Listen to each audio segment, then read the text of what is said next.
Quick commerce is here to stay. அது வந்து consumption அதிகமாக்குது. This is a big boon for the FMCG company. The strength வந்து comes when you are in isolation, when you are deeply thinking and add strength to yourself. அதான் வடிவேலு ஒரு இதில் சொல்லுவார், room போட்டு யோசிப்பாங்களோ இந்த மாதிரி பிரச்சனை வரக்குள்ள அது மாதிரி தான் இது பண்ணணும், யோசிக்கணும். 12 மணிக்கு எனக்கு ஏஞ்சி வந்து ஐஸ்கிரீம் வேணும்னா கூட நைட்டு 12 மணிக்கு நான் இது பண்ணுறேன். பிரியாணி வேணும் 2 மணிக்கு நான் ஆர்டர் பண்ணால் வருது சுட சுட.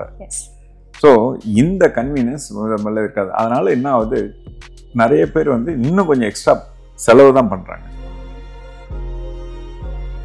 ஏன்னா என்னைக்கு கஸ்டமர் சப்போர்ட் இருக்கோ அது இந்த பிஸ்னஸ் எப்பயுமே அழியாது.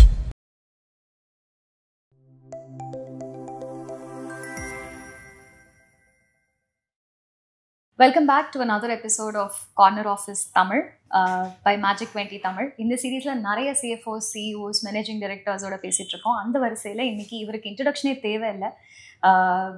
அவர் பேரையும் தாண்டி பிஸ்னஸ் உலகத்தில் அவர் பேரை தனியாக தெரியும். ஸோ தேங்க்யூ ஸோ மச் இன்னைக்கு எங்கள் கூட பேசுறதுக்கு சி.கே. Ranganathan sir, MD CEO of Kevin Care. ஒரு சின்ன ஸ்டோரியிலேருந்து ஆரம்பிக்கணும். I'm an accidental entrepreneur. எங்கே இந்த ஆப்பர்ச்சுனிட்டி எனக்கு வந்தது. ஆனால் அந்த ஆப்பர்ச்சுனிட்டி வந்ததுன்னு எங்கள் அப்பாவோட ஃப்ரெண்ட்ஸ் கிட்டலாம் சொல்லும்போது அவங்க கொடுத்த எனக்கு ஃபர்ஸ்ட் புக்கு உங்களோட புக்கு தான், பிஸ்னஸ் சீக்ரெட்ஸ் தமிழ் புக்கு. நான் படித்து முடித்த தமிழ் புக்கும் உங்களோட தான். பிஸ்னஸ்னால் என்னன்னே தெரியாது. ஒரு 2 வருஷம் ஆச்சு கம்பெனினா என்னன்னு புரிஞ்சுக்கிறதுக்கு. அந்த புக்கு வந்து இட் வாஸ் மோர் லைக் ஒரு டிக்ஷனரி மாதிரி, எப்போ வேணாலும் நீங்கள் போய் பார்த்துக்கலாங்கிற மாதிரி இருந்தது. அண்ட் அந்த தலைப்பே ரொம்ப அழகாக இருந்தது, பிஸ்னஸ் சீக்ரெட்ஸ். ஸோ யாரும் யூஸ்வலி சொல்ல மாட்டாங்க. பட் எங்கே ஆரம்பிக்கணும், பர்சனல் புரிதல்லேருந்து நம்மளால் என்ன முடியும், நமக்கு என்ன வரும், நம்ம எப்படி ஸ்டெப் பை ஸ்டெப் பிளான் பண்ணணுங்கிறது உங்கள் புக்லேருந்து கற்றுக்கிட்டேன். So it was a bootstrap company என்னோடது. So thank you so much. My pleasure. Thanks Radha. எப்போ அந்த புக் எழுதணும்னு தோணுச்சு, ஏன் தோணுச்சு? அது வந்து என்னுடைய நண்பர் சீனிவாசன் அவங்க ஆனந்த விகடனில் வந்து இது பண்ணாங்க, வீக் ஆன் வீக் வந்து இது பண்ணுவோம் அப்படின்றதுல அதை மாதிரி வந்து ஒரு பண்ணி நானே விகடனில் போட்டாங்க. ஸோ அதுக்கப்புறம் அதை வந்து அப்படியே பப்ளிஷ் பண்ணி ஒரு புக் ஆக்கிட்டாங்க. ஓகே, இது வரைக்கும் எத்தனை புக் எழுதிருப்பீங்க இப்போ? அதுக்கப்புறம் நிறைய அந்த மாதிரி பிட்ஸாக வந்துச்ச வழியே நான் ஃபுல் ஃப்ளேஜில் உட்காந்து ஒன்று எழுதணும்னு நான் இது பண்ணிட்டு இருக்கேன். ஓகே, கூடிய சீக்கிரத்தில் வரும், அது பிளான் பண்ணி இது பண்ணி. ஏன்னா லீடர்ஷிப்னாலே முக்கால்வாசி என்ன பண்ணுவாங்கன்னா ஃபர்ஸ்ட் பிரெயின் ட்ரேசி புக் படிங்க, இல்லை வேற ஒருத்தர் புக் படிங்கன்னு சொல்லுவாங்க. தமிழில் அந்த மாதிரி புக்ஸுக்கான நிறைய மார்க்கெட்டிங்கும் இல்லை. ஸோ அதை பற்றி உங்களோட கருத்து என்ன? தமிழில் நம்ம வந்து தமிழ்நாட்டை சேர்ந்த எக்ஸாம்பிள் நிறைய வேணும். ஸோ இது எங்கேயோ ஒரு அமெரிக்காவில் நடக்கிறதோ இல்லை வந்து இது பண்ணுறது வந்து அவ்வளோ இது இருக்க விட நம்ம தமிழ்நாட்டு எக்ஸாம்பிள், யூரோப்பு, தமிழ்நாடு, இந்த அமெரிக்கா தான் எக்ஸாம்பிள்ஸ் நிறைய இருக்கும். நீங்கள் பார்த்தீங்கன்னா இருந்ததுன்னா நம்ம வந்து பீப்புள் கேன் ரிலேட் டு. அதுவும் நிகழ்காலத்தில் நடந்துருக்கிறது சொன்னால் இன்னும் வந்து ரிலேட் பண்ண முடியும்னு நான் நினைக்கிறேன். அதனால் I think it's very much important for more examples from our own geography. That would go a long way அப்படின்னு. ஏன்னா அது வந்து பிலீஃப் சிஸ்டத்தை இன்க்ரீஸ் ஆகும் மற்றவங்களுக்கு. இப்போ கோவிட்க்கு முன்னாடிக்கும் இப்போக்கும் ஒரு லாஸ்ட் 10 இயர்ஸ்ல நம்பர் ஆஃப் ஆண்டர்பிரினர்ஸ் ரொம்ப அதிகமாக இன்க்ரீஸ் ஆயிருக்காங்க. ஸோ அதே மாதிரி உங்களுக்கு D2C பிராண்ட்ஸ் வந்து, ஸோ ஃபர்ஸ்ட் அவங்களுக்கு என்ன தோணுதுன்னா D2C பிராண்டாக தான் ஃபர்ஸ்ட் தோணுது. ஆனால் இப்போ நீங்கள் ஒரு ஷாம்புக்கு காம்படிட்டர்னு பார்த்தீங்க அப்படின்னா கிட்டத்தட்ட ஒரு 200-300 ப்ராடக்ட்ஸ் நமக்கு தெரிஞ்சவங்களே வந்து ட்ரை பண்ணுறாங்க. அப்படி இருக்கும்போது இன்னி வரைக்கும் உங்களோட பிராண்ட் பொசிஷன் பயங்கர ஸ்ட்ராங்காக இருக்குது. How? One of the important இது பார்த்தீங்கன்னா we take extra efforts in quality. அது வந்து எங்களுடைய ஒரு ஸ்பெஷல் இது. ஒரு இதை பார்த்தீங்கன்னா வந்து we have a clear policy in terms of that. நாங்கள் ஒரு பெஞ்ச் மார்க் காம்படிஷன் வச்சுருக்கோம். அந்த காம்படிஷனை வந்து எங்களுக்கு வந்து 2 point beater on a 10 scale. இது வரல விட மாட்டோம். Okay, it's a very important thing. என்னென்ன மெட்ரிக்ஸ் ட்ராக் பண்ணுவீங்க? ஃபார் எக்ஸாம்பிள் ஒரு மில்க் ஷேக் இருக்குது, இன்னொரு மில்க் ஷேக் இருக்குது. பார்த்தீங்கன்னா எங்கள் மில்க் ஷேக் நல்லா இருக்குன்னு சொல்லிட்டு வந்து வரணும். அது வந்து எங்களுக்கு ரொம்ப இம்பார்ட்டண்ட். அந்த மாதிரி நீங்கள் வந்து பார்த்தீங்கன்னா ஷாம்பு எடுத்தாலும் எங்கள் ஷாம்பு வந்து கொடுத்தோன்னா அவங்க வந்து they should say this is better product. Okay, so கிட்டத்தட்ட நமக்கு 30-40 SKUs வரைக்கும் இருக்கு இப்போ இல்லையா? ஸோ இதில் எல்லா இதுவுமே வந்து in terms of market share பார்த்தீங்கன்னா சிலது லீடர்ஸாக இருக்குது, சிலது அப்கமிங்ஸில் இருக்குது. ஸோ அடுத்து இந்த ப்ராடக்ட்டு நாங்கள் லீடர்ஷிப்பில் ஆக்குறோம் அப்படின்னா ஆர் நியூ ப்ராடக்ட் லான்ச் பண்ணுறீங்கன்னா என்னென்ன ஸ்ட்ராட்டஜிஸ் இம்மீடியட்டாக நீங்கள் ஃபாலோ பண்ணுவீங்க ஃப்ரம் யுவர் எக்ஸ்பீரியன்ஸ்? அதாவது ஒரு ஃபண்டமெண்டல் நீங்கள் வந்து பார்த்தீங்கன்னா differentiate or die. Me too ப்ராடக்டை வச்சு நம்ம வந்து ஒரு பெருசாக ஒன்றும் சாதிக்க முடியாது. அதனால் ப்ராடக்ட்லேருந்து ஆரம்பிச்சிங்கன்னா ப்ராடக்ட் டிஃப்ரென்சியேஷன் இருக்கணும். சர்வீஸ்லேருந்து ஆரம்பித்தா சர்வீஸ் டிஃப்ரென்சியேஷன் இருக்கணும். அதனால் வந்து differentiation is a very fundamental starting point. Me too அவங்களுக்கு ஈக்குவலாக நான் வைக்கிறேன் அப்படின்னா நான் போனேன்னா கடைக்காரங்கிற முதல்ல கேட்பாங்க என்ன டிஸ்கவுண்ட் கொடுக்குறீங்க உங்களது வைக்கணும்னா மோர் தான் அவங்க ஆல்ரெடி வச்சுருக்காங்களா நீங்களும் உங்களுக்கு ஒன்றும் தெரியலையே இன்னும் மோர் கொடுக்குறீங்க கேட்பாங்க. அங்கேயே வந்து நீங்கள் தோக்க ஆரம்பிச்சிருங்க அதிகமாக கொடுத்து இது பண்ணுறோம் அப்படின்னா. எப்போ வந்து கன்சியூமர் வந்து நம்மளை கேட்கணும் அப்படின்னா ஐ need to have a better proportion, I need to give them better proportion. இது வந்து வெரி வெரி இம்பார்ட்டன்ட். அது பண்ண நிச்சயமாக வந்து ஒரு ஃபண்டமெண்டல் ஸ்டார்டிங் பாயிண்ட். அதுக்கப்புறம் எப்படி கம்யூனிகேட் பண்ணுறேன், எப்படி அவைலபிலிட்டி இருக்குது, இதெல்லாம் என்னோட ரீச் அண்ட் அவைலபிலிட்டி கம்யூனிகேஷன் எல்லாம் சேர்ந்தது தான் ஒரு இது பண்ணுறது நீங்கள் வந்து பார்த்தீங்கன்னா. But product is a starting point. இப்பெல்லாம் ப்ராடக்ட்டுக்கு கொடுக்குற அந்த டெவலப்மெண்ட் செலவை விட மார்க்கெட்டிங் செலவு ரொம்ப அதிகமாக இருக்கு. ஏன்னா இப்போ அவ்வளோ சேனல்ஸ் இருக்கு. ஸோ நீங்கள் ஆரம்பிச்ச டைம்லலாம் பார்த்தீங்கன்னா நியூஸ் பேப்பர் ஒன்று தான் இருந்தது, லைக் மிஞ்சி போனால் ரேடியோ இருந்தது, அப்புறம் தான் டிவி வர ஆரம்பிச்சது. So 2 questions. இந்த அளவுக்கு சேனல்ஸ் இல்லாதப்போ அவ்வளோ பட்ஜெட்டும் இல்லாதப்போ, ஏன்னா நீங்கள் ஃபண்டிங்லாம் இனிஷியலாக வாங்கலை, இட் வாஸ் பூட் ஸ்டார்ட், அப்போ என்னென்ன மார்க்கெட்டிங் ஸ்ட்ராட்டஜி உங்களுக்கு ஒர்க் அவுட் ஆச்சு? அண்ட் ஒரு சேனல் வரும்போதும் how do you make sure your team adapts to it? So அந்த ஃபஸ்ட்டு டைமில் வந்து பார்த்தீங்கன்னா நீங்கள் வந்து நிறைய போஸ்டர்ஸ் பண்ணோம், ரேடியோ அட்வர்டைஸ்மெண்ட் பண்ணோம். அது வந்து பெரிய லெவலில் தான் இருந்துச்சு. அப்புறம் ஒரு வேனில் போயிட்டு வில்லேஜாக ஹவு டு யூஸ் ஷாம்புன்னு டெமான்ஸ்ட்ரேட் பண்ணுவோம், அவேர்னஸ் பண்ணுறதுக்கு. சினிமா தேட்டரில் அட்வர்டைஸ்மெண்ட் கொடுப்போம். இதெல்லாம் வந்து பார்த்தீங்கன்னா localised low cost advertisement. So கொஞ்சம் டிவியில் கொடுத்தோன்னா காசு நிறைய செலவாகும். ஸோ ஓரளவு கிளிக்கு ரெக்கம் முளைச்சப்பறம் தான் நாங்கள் வந்து we went on to doing that in terms of டிவியில் ஆடு கொடுத்தோம். இப்போ வந்து பார்த்திங்கன்னா ஒரு கிராமத்துக்கு போயிட்டு இன்றைக்கி வந்து சிவாஜி படம் காட்ட போகிறோம், எம்ஜிஆர் படம் காட்ட போகிறோம், இல்லை ரஜினி படம், இல்லை கமல் படம் அப்படின்னு சொல்லிட்டு அனௌன்ஸ் பண்ணிவிடுவோம் காலத்துக்கு தகுந்த மாதிரி. நீங்கள் வந்து பார்த்தீங்கன்னா ஸோ அப்போ வந்து அவங்க வந்து இந்த ஈவினிங் இந்த டைமில் வரோம் அப்படின்னா 6 மணிக்கு படம்னா 5 மணிக்கே போட்டுடுவோம். நீங்கள் வந்து பார்த்தீங்கன்னா ஸோ எல்லாம் நிறைய பேர் வந்து அசம்பிள் ஆகிடுவாங்க, எல்லாம் அந்த இருக்குன்னு அதுக்குள்ளே பாட்டெல்லாம் போட்டு ஐயோ ஆரம்பிச்சிட்டாங்கன்னு கேட்குவாங்க கிராமத்தில் எல்லாருக்கும். ஸோ எல்லாம் வந்து இது பண்ணுறது பீப்புள் வில் ஸ்டார்ட் அசம்பிளிங். அப்போ இது பண்ணக்குள்ளே ஒரு 5:15 மணிக்கு வந்து டெமோ ஆரம்பிச்சிடும். ஒரு வாலண்டியர் ஒரு பையனை கூப்பிட்டு நீ வாப்பா அப்படின்னு சொல்லிட்டு இது பண்ணி அவரை வந்து ஒரு ஸ்டூல் போட்டு உட்கார வச்சு ஒரு தலையில் ஒரு ஹெட்டில் ஒரு ஆஃப் வந்து ஷாம்பும் இன்னொரு ஹெட்டில் வந்து சோப்பும் போட்டு அவங்க எதிர்க்கே வாஷ் பண்ணி எப்படி நுர வருது பாருங்கள், இதையும் பாருங்கள், அப்புறம் எல்லாம் டவல்லாம் இது பண்ண அப்புறம் will ask them to smell and touch. So பார்த்தாங்கன்னா அவங்களுக்கு வந்து கன்சியூமர் கன்வின்ஸ் ஆகிடுவாங்க. உடனே அது வரலும் வாங்காத கடையும் பக்கத்தில் போயிட்டு இதெல்லாம் பாருங்கள் இப்படி இருக்குது அப்படின்னு இதெல்லாம் டெமான்ஸ்ட்ரேட் பண்ண கடைக்காரங்க அதுக்குள்ளே எல்லா நியூஸும் போயிடும் இங்கெல்லாம் இந்த மாதிரி பண்ணுறாங்கன்னு வாங்கி வைப்பாங்க, போஸ்டர்லாம் வச்சு இது பண்ணிவிடுவோம். அடுத்த வந்து ஒரு 2 வாரம் கழிச்சு திரும்பி போவோம், நல்லா விற்றுருக்கும், ஒன்று திரும்பி ரிப்ளனிஷ் பண்ணுவோம். This how we went village by village to build it. Super. இப்போ நிறைய ஃப்ரீ சாம்பிள்ஸ் கொடுக்குறாங்கல்ல, அப்போ நீங்கள் நிறைய ஃப்ரீ சாம்பிள்ஸ் கொடுத்தீங்களா? அப்போ அந்த டைமில் வந்து இருக்கவங்களுக்கு ஃப்ரீ சாம்பிள் கொடுப்போம் அங்கே வந்து வரவங்களுக்கு. அது வந்து ஒரு பேசிக். இது ஃபர்ஸ்ட் 5 இயர்ஸ் எனக்கு ரொம்ப ஸ்ட்ரகிளாக இருந்தது. 7th இயர்க்கு அப்புறம் தான் சேல்ஸ் பிக்கப் ஆச்சுன்னு நிறைய பேர் சொல்லுவாங்க. ஸோ ப்ராப்ளி இந்த ஹேபிட் சேஞ்சிங், இந்த அவேர்னஸ் இல்லாததுனால இது ஒரு நியூ ப்ராடக்டாக உங்களுக்கு கொண்டு வரதுக்கு இல்லை, ஹேபிட் வந்து வர ஆரம்பிச்சிடுது. ஏன்னா நான் வந்து இம்மீடியட் காம்படிஷன் கிடையாது, வெல்வெட் தான் ஃபர்ஸ்ட் வந்தது, என்னோட ஃபேமிலி பிராண்டு தான்.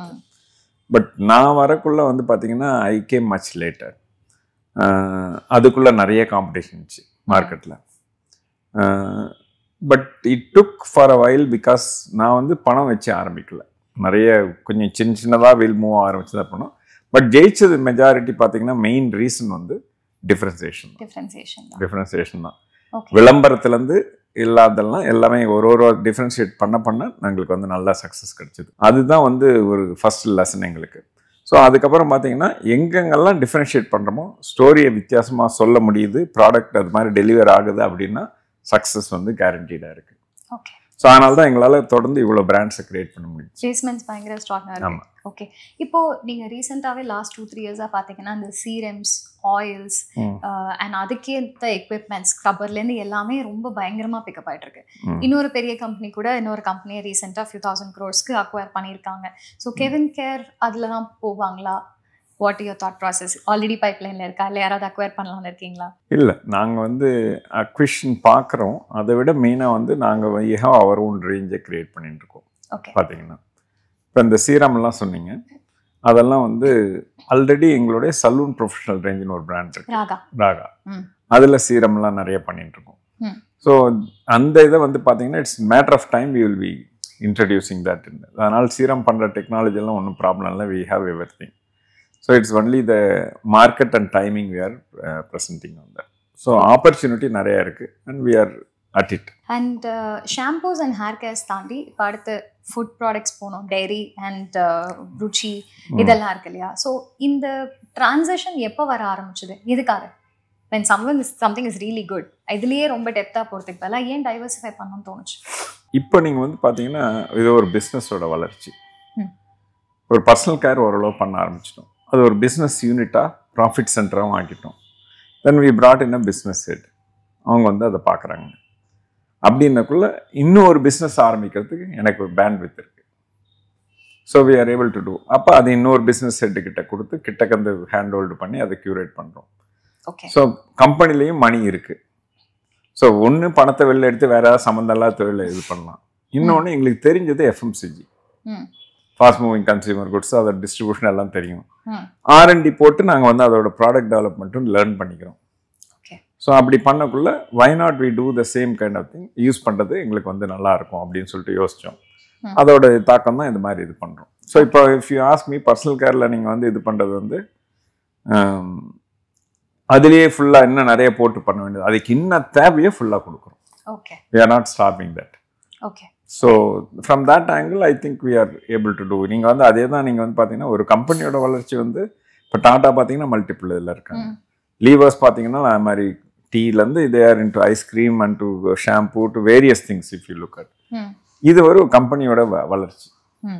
ஸோ இப்போ கோல்கேட்லாம் பார்த்தீங்கன்னா டூத் பேஸ்ட்லாம் இருக்கீங்க, ஆனால் அவங்க வந்து இது டாக் ஃபீட்லையும் இருக்காங்க. அது தெரியாது நிறைய பேருக்கு. ஸோ இது மாதிரி நிறைய அட்ஜசன்ட் செக்மெண்ட்ல கம்பெனிஸ் யூஸ் டு பி தேர்.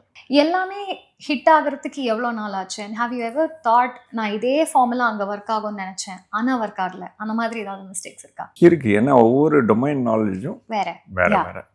அதனால வந்து நீங்கள் வந்து பார்த்தீங்கன்னா ஒரே ஃபார்முலா எல்லாத்துலேயும் ஒர்க் ஆகாது. அந்தந்த இண்டஸ்ட்ரியோடைய நியூவான்சஸை தெரிஞ்சு அதுக்கு இந்த மாதிரி நம்ம பண்ணக்குள்ள டெஃபினட்டாக அது ஒர்க் அவுட் ஆகும். அது மாதிரி நிறைய தப்பு பண்ணி வாங்கி கரெக்ட் பண்ணி சொல்லுங்களேன். ஆர் அட்லீஸ்ட் 2 சொல்லுங்களேன். மினரல் வாட்டர் ஃபர்ஸ்ட் போட்டோம். ஓகே. வே பேக் ஃபர்ஸ்ட் அது ஒரு இன்ட்ரடக்ஷன் பண்ணோம். அதில் என்ன ஆச்சுன்னா பார்த்தீங்கன்னா மூமெண்ட் விற்கிறது பிரச்சனையே இல்லை. ஆனால் எங்களுக்கு கடைசியாக லான்ச் பண்ணி மார்க்கெட்டில் போன பிறகு தெரிஞ்சு இது எங்கள் நெட்வொர்க்குக்கு ஒத்து வராது, தப்பான இது அப்படின்னு சொல்லிட்டு. எங்கள் ஷாம்பூ பொட்டி வந்து பார்த்தீங்கன்னா 7 கிலோ. ஒரு அழகாக வந்து ஒரு 10 பொட்டியை ஒரு ட்ரைசைக்கிளில் வச்சு கொண்டு போய் எங்கள் டிஸ்ட்ரிபியூட்டர் இது பண்ணிவிடுவார். அவரோட பர்சனை வச்சு டெலிவரி பண்ணுவார். கடைக்கெல்லாம் ஆர்டர் எடுத்த கடைக்கு இது பண்ணுவார். அந்த ஒரு கேஸோடைய வேல்யூ வந்து 1000 ரூபா வரும். அவர் ஒரு 10 கேஸ் பண்ணாருன்னா 10,000 ரூபா அன்றைக்கி சேல்ஸ் வந்துடுது. So is happy, you will be able to rotate and manage and all இது பண்ணுறது. ஆனால் அதே இதில் பார்த்தீங்கன்னா mineral water bottle 1.5 litre bottle போட்டோம். ஒரு 12 பாட்டில் வந்து 18 kg ஒரு கேஸு. ஸோ 7 கிலோவுக்கு 18 kg 3 டைம் கிட்டத்தட்ட வெயிட். ரேட்டு பார்த்தீங்கன்னா அது 1000 ரூபா, இது 100 ரூபா. ஸோ ஒரு 5 கேஸ் தான் ஏற்ற முடியுது ஒரு இதில். அதுக்கே இது பண்ணுறாங்க. அங்கே போய் ஒரு 10 கடை பார்க்கறதுக்குள்ள 500 முடிஞ்சு போகுது. எங்கள் டிஸ்ட்ரிபியூட்டர் வந்து அதுக்காக தனியாக வேன் போட தயாராக இல்லை இன்வெஸ்ட்மெண்ட்டுக்கு. So this is not going to work very clear. அவங்களும் எங்களுக்கு இன்ட்ரெஸ்ட் இல்லை, நாங்கள் எடுக்க மாட்டோம், இது பண்ண முடியாது, இவ்வளோ வெயிட் தூக்கின்னு கடைசியில் வேல்யூ நாங்கள் கடைசியில் ஒரு கடைக்கு போட்டால் ரொம்ப கம்மியாக வருது அப்படின்னு சொல்லிட்டு. So then we said okay very வேலைக்காகாதுன்னு வெளில ஓடியான்ட்டோம் சீக்கிரமாக. ஏன்னா இல்லைன்னா தனி நெட்வொர்க் போடணும். தனி நெட்வொர்க் போட்டால் அதுக்காக ஃபீல்டு ஃபோர்ஸ் எல்லாம் போட்டு இது பண்ணால் எங்களுக்கு காஸ்ட் கட்டுப்படி ஆகாது. அது low margin item water. So I said so நீங்க சொன்ன அந்த example in your interviews, fail fast, fail cheap. Fail fast, fail small. Fail small, okay. Not cheap, fail small, okay. இப்போ நிறைய கான்செப்ட்ஸ் வந்து நீங்கள் ரொம்ப சிம்பிளாக சொல்லி நான் கேள்விப்பட்டிருக்கேன். இப்போ நீங்கள் கொடுத்த எக்ஸாம்பிள்னால நான் கேட்குறேன், இந்த யூனிட் எக்கனாமிக்ஸுங்கிறது ரொம்ப காமனாக எஃப்எம்சிஜிலையும் D2Cலையும் இப்போ நிறைய இன்வெஸ்ட்மெண்ட் ஷோஸ் எல்லாம் நம்ம பார்க்குறோம். யாரை கேட்டாலும் what is your unit economics அப்படிங்கிறாங்க. யூனிட் எக்கனாமிக்ஸ்னால் சிம்பிளாக என்ன? ஏன் நான் ஒரு எஃப்எம்சிஜியாவோ D2Cயாவோ நான் அதை தெரிஞ்சுக்கணும்? ஒரு ஜென்ரலாக வந்து இந்த மேத்தமெட்டிக்கல் கால்குலேஷன் கரெக்டாக இருந்து நம்ம காம்படிஷனோட ஆஃபரிங் என்ன, நம்ம ஆஃபரிங் என்ன, நம்மளுக்கு என்ன மார்ஜின் இருக்குது. அதாவது இவ்வளோ ரூபா ஒரு ஷாம்பு விற்கிறோம், ₹1 விற்கிறோம் அப்படின்னா நம்மளுடைய காஸ்ட் அடக்க விலை 40 பைசா ஆகுது. ரீட்டைலருக்கு நாங்கள் 80 பைசா கொடுக்குறோம். அதுக்கப்புறம் டேக்ஸ் இருக்குது, டிஸ்ட்ரிபியூட்டர் இருக்குது, எல்லாம் போக நம்மளுக்கு வந்து 65 பைசா கொடுக்குறோம் அப்படின்னா 65 பைசா தான் நம்மளுக்கு வருது. நம்மளுடைய கடை ஃபேக்ட்ரிலேருந்து பண்ணி முடிக்கிறதுக்கு 40 பைசா ஆகுது. 25 பைசா தான் நம்ம மார்ஜின் இருக்கு. விற்கிற ஒரு பாட்டிலுக்கும் நம்மளோட மார்ஜின் என்ன தெரியணும். ஆமாம், ஒரு சாஷேக்கு 25 பைசா இருக்கு ஓகே அப்படின்னா உங்களுக்கு வந்து ஐடியா கிடைச்சிடும். 65 பைசா விற்றா 25 பைசா மார்ஜின் இருக்கு.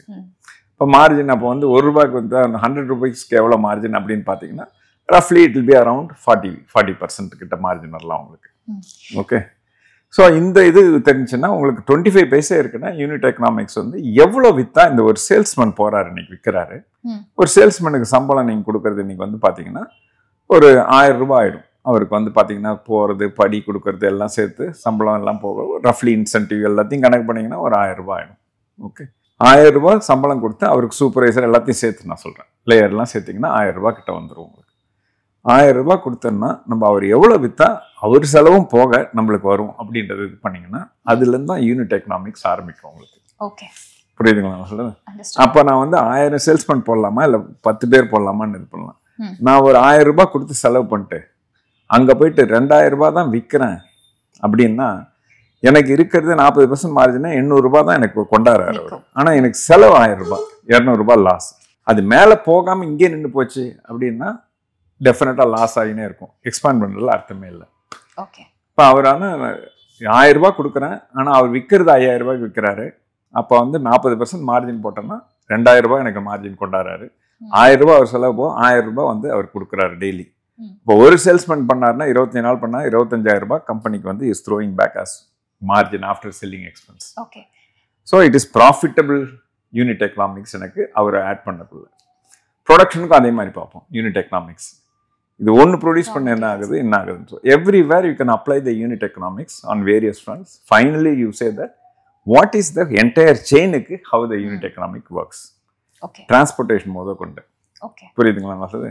இப்போ ஒரு 10 கேஸ் அனுப்புகிறேன் ஒரு டிஸ்ட்ரிபியூட்டருக்கு, அதுக்கு பார்த்தீங்கன்னா ஒரு கேஸுக்கு வந்து ₹60 ஆகும். இதே 100 கேஸ் அனுச்சுன்னா ஒரு கேஸுக்கு ₹20 ஆகும். ஸோ யூனிட் எக்கனாமிக் அப்போ மார்ஜின் வந்து டிஃப்ரெண்ட்டாக இருக்கும். So you need to know which are the ones I need to be very clear so that I sent in groups minimum இந்த எவ்ரிவேர் இந்த யூனிட் எக்கனாமிக்ஸ் கொண்டாந்துட்டிங்கன்னா யூ நோ தட் என்டையர்லி செயினில் வந்து you will not make loss அப்படின்னு கரெக்டாக கொண்டாந்துடும்.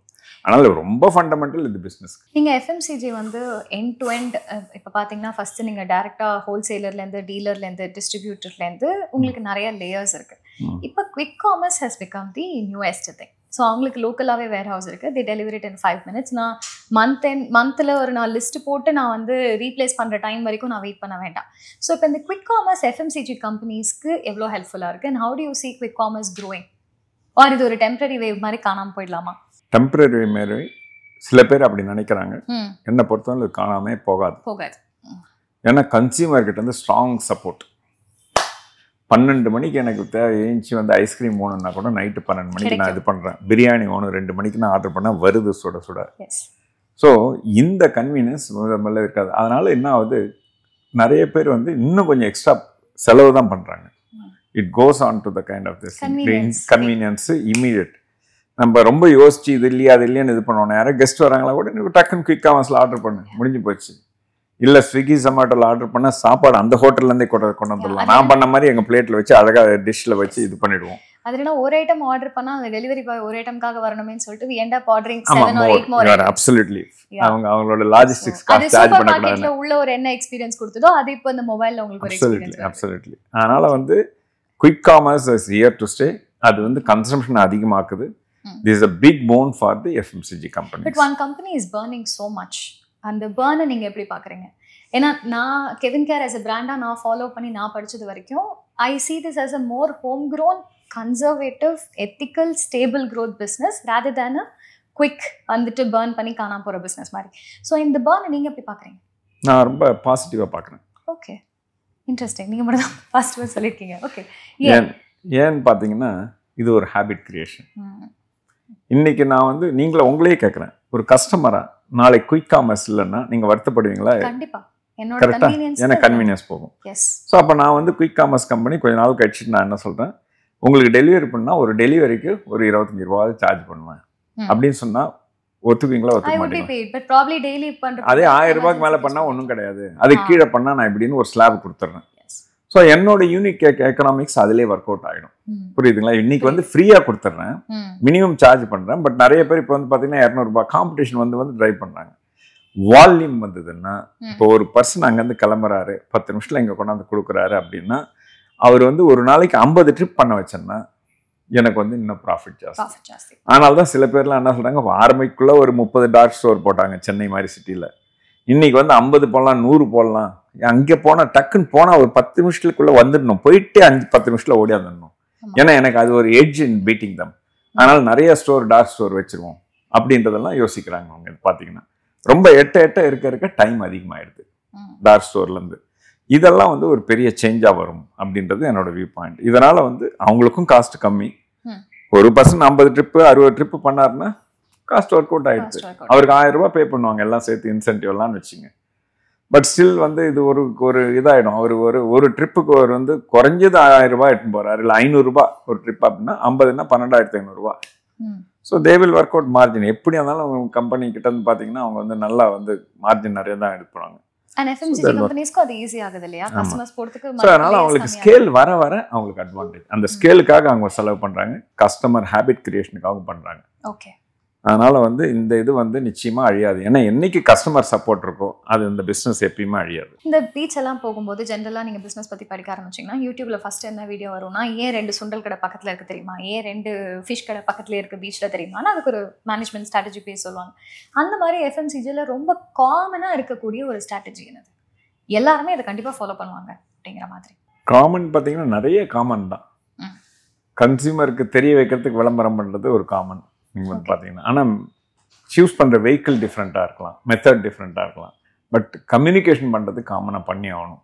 நான் இருக்குன்னு தெரியலன்னா it is not sufficient to be good, but you should make others know, your customer know that you are good, what for your better than my competition அப்படின்னு சொல்லக்கூடிய ஒரு இது இருக்கணும். அது வந்து காமனாக பார்க்குறேன், கம்யூனிகேஷன் ஒரு காமனாக பார்க்குறேன். ஓகே. மற்றபடி it is we all go to particular கேட்டகரின்னா வந்து சில பர்டிகுலர் சப்ளையர் சில இதில் தான் போகணும். இங்கே தான் இதாக இருக்குது. அது இதில் ஸ்டாண்டர்டாக பார்த்தீங்கன்னா பேக்கிங் மெட்டீரியல்னா ஒரு certain peoples are good number of people are very good in that. அங்கே போனால் பிரச்சனை இருக்காது. மிஷின் வாங்கணும்னா ஒரு 2-3 மிஷின் வெண்டார்கிட்ட தான் போகணும். ஸோ இந்த மாதிரி வந்து நிறைய அந்த industry is organise like that. Okay. So but மேஜராக வந்து பார்த்தீங்கன்னா கம்யூனிகேஷனில் தான் நான் சொல்லுவேன். மீது எல்லாத்துலேயும் இது இருக்கும். But eventually you need to make the customer aware தான். நீங்கள் ஃபர்ஸ்ட் இந்த மினரல் பாட்டில் க்ளோஸ் பண்ணோன்னு சொன்னீங்க. How did it feel? How long way you into the journey already? 10 years 15 years இல்லை ரொம்ப early daysலையா? How did you feel? 6 மாசத்துல back பண்ணி ஓடியான்ட்டோம். ஓகே. அவ்வளோதான். எப்படி இருந்தது அது? How did it feel? 2 round ரொம்ப கஷ்டப்பட்டு 2 ரவுண்ட் 3 ரவுண்ட் டிஸ்ட்ரிபியூட்டர் கிட்ட பேசி இது பண்ணோம். அப்புறம் தெரிஞ்சிருந்தது மலைக்கு அகேன்ஸ்ட் மோதிரம். ஒன்று நம்ம டிஸ்ட்ரிபியூட்டரை இது பண்ணால் கூட தனியாக தான் போடணும், இது யாருக்கும் ஒத்து வராது, இவங்களுக்கும் இது சரி வராது அப்படின்றது இருந்துச்சு. அப்போ வந்து கொஞ்சம் வருத்தமாக தான் இருந்துச்சு. எவ்வளோ கஷ்டப்பட்டு ப்ராடக்ட் டெவலப் பண்ணோம். ஃபர்ஸ்ட் அந்த ஈகோ வரும்ல, விடக்கூடாது நம்ம பார்த்துருவோம் அப்படின்னு. அப்புறம் ரியலிஸ்டிக்காக யோசிச்சோன்னா சமயோஜித புத்தின்வாங்க இல்லையா. ஸோ ரியலிஸ்டிக்காக இது பண்ணக்குள்ள வந்து ஓகே காமன் சென்ஸுக்கெல்லாம் இது ஒத்து வராது, இவங்களை வச்சு இது பண்ணால் நம்மளுக்கு மேஜராக இதில் மார்ஜின் இருக்கா பண்ணோம், எனிவே வாட்டரில் கம்மி. ஸோ நான் நினச்சேன் இந்த டிஸ்ட்ரிபியூஷனில் அழகாக வித்துடலாம், ஈஸியாக இருக்கும் அப்படின்னு பார்த்தோம். பட் அது ஒர்க் அவுட் ஆகலை. நான் ஏதை கேட்டேன்னா உங்களோட நிறைய இன்டர்வியூஸில் நீங்கள் கொடுத்துருக்கிற அட்வைஸ் அப்படின்னு கேட்டால் நீங்கள் நிறைய விஷயம் சொன்னது வந்து emotional quotient in business. So don't be emotional or have a stable emotional quotient in your business சொல்கிறீங்க. உங்களுக்கு அது இருந்ததா? ஏன்னா நான் இது உங்கள் புக்லேயும் சரி உங்களோட இன்டர்வியூலையும் சரி நான் ஒரு 15 வாட்டி பார்த்துருப்பேன். ஆனால் நேற்று ராத்திரி எனக்கு ஏதோ ஒரு விஷயம் போகலாங்கும் போது I was ready to quit. இது வரைக்கும் ஒரு 100 வாட்டி குவிட் பண்ணணும்னு தோணியிருக்கும். But I was ready to quit. I felt really emotional. I start crying which is very normal. They call it a roller கோஸ்டர்லாம் சொல்லுவாங்கல்ல. Have you ever felt that? எப்படி அந்த எமோஷனல் கோஷன்ட் அச்சீவ் பண்ணுறது சொல்லிக் கொடுங்க. அது ஐ திங்க் இது நேச்சுரலாகவே எனக்கு அமைஞ்சதான் நான் ஃபீல் பண்ணுறேன். நான் வந்து குவிட் பண்ணணும்னு எப்பயும் யோசிச்சது இல்லை. ஓகே ஓகே ஃபைட் பண்ணின்னு இருப்பேன். எனக்கு ஒரு இது வந்து நேச்சுரலாக பார்த்தேன், natural. I would not say kind of thing. இப்போ எனக்கு ஒரு ப்ராப்ளம்னா அந்த ப்ராப்ளத்துலேருந்து I will not run away, rather I will deep dive. பயம் இருக்கும், என்னடா இது மாதிரி இருக்கு, ஏதோ ப்ராப்ளம் இருக்குன்னு. ஆனால் உள்ளே இறங்கினா தான் அதுக்கு வழி தெரியும் அப்படின்றதுல ஐ எம் கிளியர்.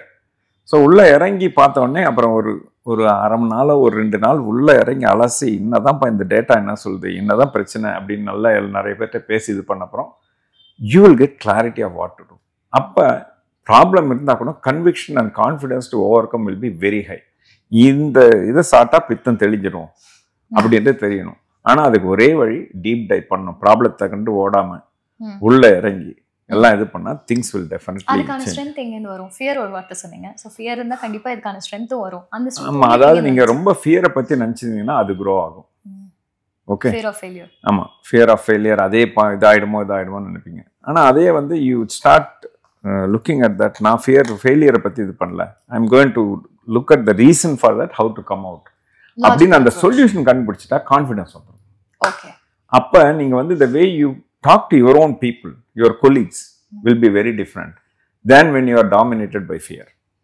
நீங்க ஃபியர் டாமினேட்டருக்குள்ள உங்களுடைய டோனே வந்து கான்ஃபிடென்ட்டா இருக்காது. நம்மளுடைய தோழர்கள் கிட்ட இது கொலீக்ஸ் கிட்ட பேசக்குள்ள இப்போ இவரே கொஞ்சம் டவுட்ஃபுல்லா இருக்காரு, புலம்பி இந்த மாதிரி இது பண்ணா அங்கேயே கவுந்து போச்சு. ஆனால் ஒரு கேப்டனோட இது கான்ஃபிடன்ஸை பொறுத்து தான் டீமுக்கும் ஒரு கான்ஃபிடன்ஸ் இருக்கும். ஸோ எதிரி வராங்க, நம்ம எப்படி இருக்கும் தெரியாது, ஜெயிப்போமா ஜெயிக்க மாட்டோமா தெரியாது அப்படின்னு நான் பேசியிருந்தேன்னு வைங்களேன், அவனுக்கு அதை மாதிரி இருக்குது, இந்த ஸ்ட்ரெங்த் இருக்குது, அந்த ஸ்ட்ரெங்த் இருக்குது, நம்மக்கிட்ட இது இல்லை அது இல்லைன்னு சொல்லிட்டு இந்த மாதிரியே பேசியிருந்தா எங்கேருந்து ஜெயிக்க முடியும்? அங்கேயே தோத்துட்டோம் நம்ம. அதை மாதிரி தான் இதுவும். Not everybody are born leaders. எல்லாருக்கும் அந்த குவாலிட்டி இருக்காது. பட் அந்த குவாலிட்டியை நான் எப்படி வளர்த்துக்கிறது? அந்த குவாலிட்டியை வளர்த்துக்கணும்னா நம்ம கான்ஃபிடென்ட்டாக திங்க் பண்ணணும். மெயினாக ஃபண்டமெண்டலாக திங்கிங் என்னன்னா, எனக்கு வந்து நேச்சுரலாக ஃபியரை பார்த்து ஓட தோணுது. அப்போ வந்து நான் எனக்குள்ள சொல்லிக்கணும், இது ஓடனா இது வந்து சொல்யூஷன் கிடையாது. I need to face fear, then it goes. If I run away then from இந்த ப்ராப்ளத்தில் ரன் அவே பண்ணால் it grows, problem will grow. So அதனால் வந்து அது வந்து கான்செப்டுவலாக மைண்டுக்கு தெரியுது, புத்திக்கு தெரியும். இருந்தாலும் கிட்டக்க வரக்குள்ள ஆனால் இப்போ பயம் வந்தது தான் டாமினேட் பண்ணும். அது பண்ணுறதுக்கு அதை ரிஃப்ளெக்ட் பண்ணி no I am going to face it, let me get into that அப்படின்னு உள்ளே போகாமல் நம்ம பாட்டு ரொம்ப யோசிக்காமல் நம்ம பாட்டு ஐயோ இதாக இருக்குது நம்ம பண்ண மாட்டேன் அப்படின்னு போனால் நிச்சயமாக அழிவு காலம் தான் நம்மளுக்கு. ஓகே, அதனால வந்து அந்த ஸ்ட்ரென்த் வந்து comes when you are in isolation, when you are deeply thinking and add strength to yourself. அதான் வடிவேலு ஒரு இதில் சொல்லுவார், ரூம் போட்டு யோசிப்பாங்களோ இந்த மாதிரி பிரச்சனை வரக்குள்ள அது மாதிரி தான் இது பண்ணணும், யோசிக்கணும். ஏன்னா you get strength, you have to ask. நான் என்ன ஒன்று தான் கேட்டுவேன், ஃபர்ஸ்ட் கம்ஸ் என்ன ஆகும் அப்படின்னா ஊற்றி மூடிட்டு போயிடலாம் இதோட சரி அப்படின்றது. I am ready to face it அப்படின்னாலே தைரியம் வந்துடுது. ஸோ தட்ஸ் அந்த ஃபர்ஸ்ட் கம்ஸ், அந்த எண்டை வந்து நீங்கள் வந்து யூ நீட் டு சே அது வந்துட்டு தான் சரி வந்தால் நான் ஃபேஸ் பண்ண தயாராக இருக்கேம்மா, ஆனால் ஐ am going to fight, I will insure that it doesn't come.